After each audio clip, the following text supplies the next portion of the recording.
السلام عليكم ورحمة الله وبركاته. بسم الله والصلاة والسلام على رسول الله. ما بعد ولا ليال waxaanu soo gaarnay maalmihii iyo habeenadii ugu dambeeyay bisha barakeysan ee Ramadaan wuu dhamaaday. Ilaahay subhanahu wa ta'ala run buu sheegay markuu yiri ayaaman macduudaat, maalmo tirsan waay. maalmo koor waxaan ahayn kuwa soo dhaweeyo bisha barakeysan ee Ramadaan. waxaa hambalyo u sugnaatay fahanii'an liman saama wa qaam, qofkii soomay ee tukaday ee istaagay ee cibaadaystay.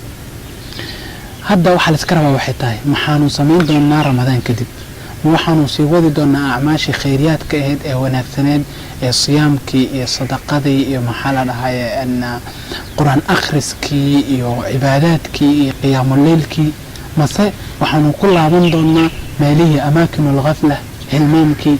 haddii aanu doorano midda koowaad fa nicma ma hi, laakiin haddii aanu doorano midda labaad fa yaa lal khasaara ayaanu ku sugannahay. ولا تكونوا كالتي نهضت غزلها من بعد قوة أنكاثا. هنقولنا سيدي مدي إلهي سبحانه وتعالى قرآنك وكشاكي وحجر جرتي هويني مكة كنوا لا جرتي هويني ذات إلهي سبحانه وتعالى قرآنك وكشاكي وعير. ولا تكونوا كالتي نهضت غزلها من بعد قوة أنكاثا. هويني ذات وحي ثمين جرتي صبحي مركة أي سوك عضو xarko ay soo jirtay. xarkaas sida u soo hayso galabkii markii la gaaro ay xarig qurxoon oo yasuru naadiriin ay sameeyso oo qofka arka farax gelinayo quruxdiisa la yaabay marka ay sameeyso ay waxay bilaabi jirtay xarigii ay sooday ay sameysay ee juhdiga iyo xoogga ku bixisay in ay furfurto ee dib u furfurto. hanoqonina sida haweeneydaas acmaashi khayriyaadka ah ee aad soo sameyseen ee aad soo wadeen bishan barakeysan ee Ramadaan. horay u sii wada, horayna u socda. waxaan idinku hambaleynayaa maalintan farxadda badan, maalintan ciida ah.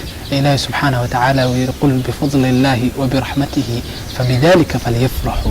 waxaanu habboon in la farxo walow aanu hooyo la joogin. ciid bila hooyo aysan farxad badan lahayn, haddana ka muslim ahaan waxaan nagu waajibay inaanu farxnaa. ilaahay subhanahu wa ta'ala ayaan uga mahad celinaynaa waafajinta uu ina waafajiyay bishan barakeysan ee Ramadaan. dad badan ayaan soo gaarin bishan barakeysan, haddana aan dhameysan qaarkood. dad badan ayaa gaaray laakiin dhameysan. annaga waxaanu dhameysanay bishan barakeysan ee Ramadaan oo ilaahay subhanahu wa ta'ala fadligiisa ina waafajiyay. ciid wanaagsan dhammaan shacabka Soomaaliyeed. waxaan ugu hambaleynayaa maalintan farxadda badan ee ciida ah.